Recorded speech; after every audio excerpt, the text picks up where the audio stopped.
بسم اللہ الرحمن الرحیم۔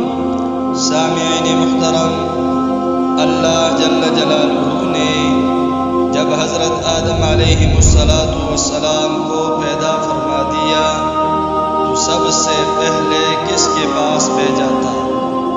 سامعین محترم، اللہ جل جلالہ نے جب حضرت آدم علیہ السلام کو پیدا فرمایا تو پیدا فرمانے کے بعد سب سے پہلے ملائکہ کی ایک جماعت کے پاس بھیجا۔